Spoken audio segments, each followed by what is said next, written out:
Ok, Dieu soit loué. Donc vous êtes là. On va voir ici dans avant des caractéristiques d'un homme pécheur. Qu'est-ce qui caractérise un homme pécheur?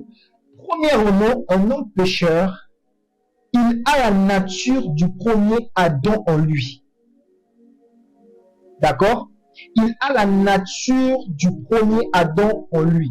Lorsque nous allons voir le chapitre qui est consacré au péché, vous allez remarquer une chose, que le péché est classifié en catégories. C'est-à-dire, il y a un péché qu'on appelle le péché d'origine. D'accord? Le péché d'origine est la chose qui rend tous les hommes pécheurs. Donc, même si tu es né pécheur. Pourquoi? Parce qu'il y a un péché d'origine que tu es là. Parce qu'il y a un péché d'origine qui est là. Est-ce que quelqu'un m'entend? Donc, un homme pécheur est caractérisé par la nature du premier Adam en lui. C'est-à-dire, il y a d'abord cette nature qui est là, cette nature adamique. Ok? On reviendra en profondeur sur ça. Il y a la nature adamique qui est là en toi. Et c'est ça qui fait de toi un pécheur. Deuxième caractéristique d'un homme pécheur, il ne croit pas en l'œuvre de Jésus-Christ et en sa personne. Un homme pécheur est une personne qui ne croit pas en l'œuvre de Jésus-Christ et en sa personne. C'est-à-dire à la croix et à cette identité qu'il a de l'agneau qui ôte le péché du monde.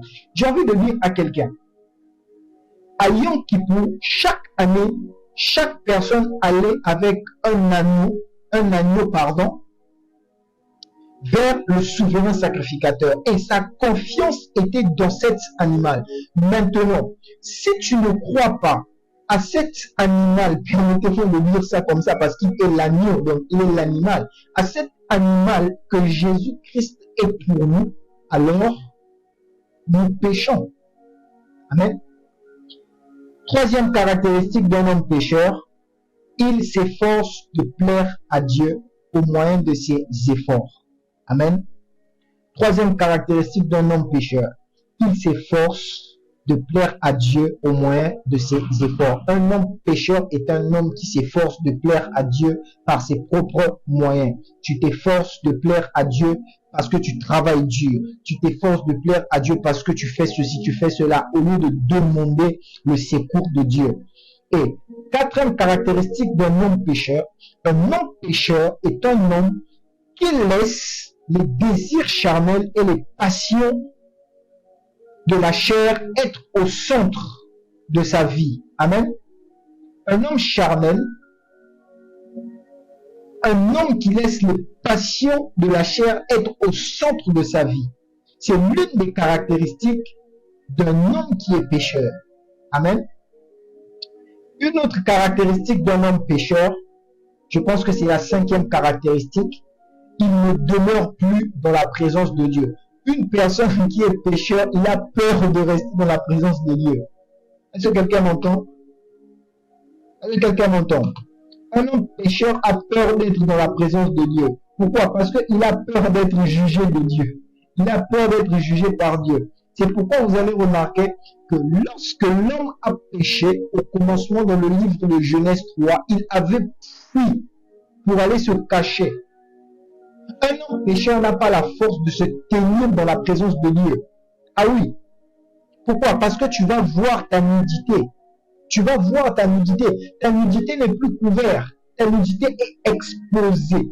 C'est pourquoi quand l'Éternel parcourait le jardin à la rencontre d'Adam, il va dire, Adam, où es-tu? Et il va dire, je suis là, je me suis caché. Pourquoi? Parce que je suis nu.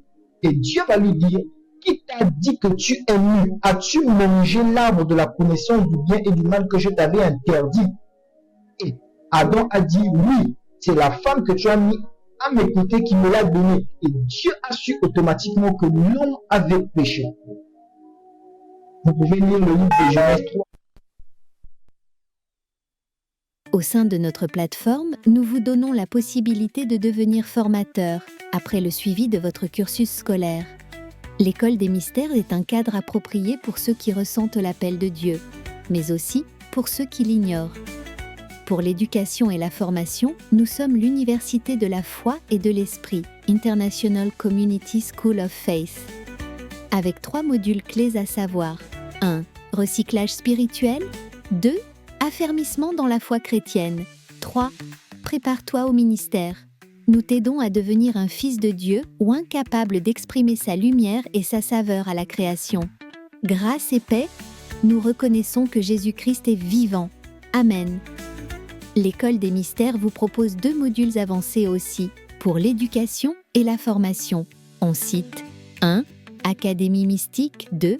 Code 167. Au total, 5 grands modules sont abordés dans notre université.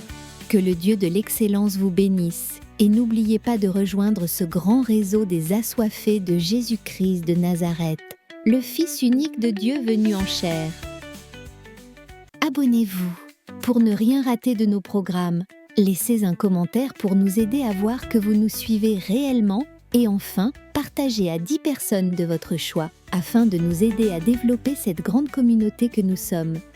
Suivez-nous aussi sur toutes nos plateformes en ligne. Que le Dieu de l'excellence vous bénisse et n'oubliez pas de rejoindre cette grande famille. Revêtu d'une onction prophétique et apostolique, l'ambassadeur NFG est mandaté pour transmettre un message centré sur le Christ, axé sur la délivrance. Il se présente comme un instrument choisi pour élever une génération désignée sous le nom de Génération Élysée. Reconnu pour ses sermons qui mettent en avant la personne et l'œuvre de Jésus-Christ, il exprime également sa passion pour le Christ à travers des messages portant sur des thèmes tels que la délivrance, le combat spirituel et la prospérité. Doté des compétences nécessaires pour cette génération, son ministère se distingue particulièrement dans l'éducation, l'équipement et la formation des disciples de Jésus-Christ. L'aigle ne sera pas transporté. Que le Dieu de l'excellence vous accorde ses bénédictions et vous remplisse de joie et de paix dans la foi en Jésus-Christ. Je suis votre frère, l'ambassadeur NFG, loin de l'Éternel, fils de Dieu et descendant d'Abraham. Appelé par Dieu à vous élever dans la connaissance du Christ, il est de mon devoir de vous informer qu'il existe une génération, la génération Élysée. Cette génération est bien réelle. C'est celle qui hérite et agit avec la double portion de l'onction de nos ancêtres. Elle est choisie et désignée par Dieu pour avoir un impact dans le ministère, les affaires et la politique. L'aigle ne sera pas transporté. Nous sommes une plateforme de formation et d'affermissement des enfants de Dieu. Nous apportons le réveil spirituel par l'enseignement centré sur Jésus, Christ et l'affermissement de la jeunesse. Romains 8, 19, texte à partir duquel est fondée l'école des mystères. L'Université de la foi et de l'Esprit, en sigle ICSF, vise 1. L'apport d'un réveil dans la connaissance de la personne de Jésus-Christ. 2. L'élévation d'une génération centrée sur le Christ, Jésus. 3. L'élévation d'une génération appelée Génération Élysée, International Community School of Faith, l'Université de la foi et de l'Esprit, pour l'éducation et la formation. Que le Dieu de l'excellence vous bénisse et n'oubliez pas de rejoindre notre grande communauté.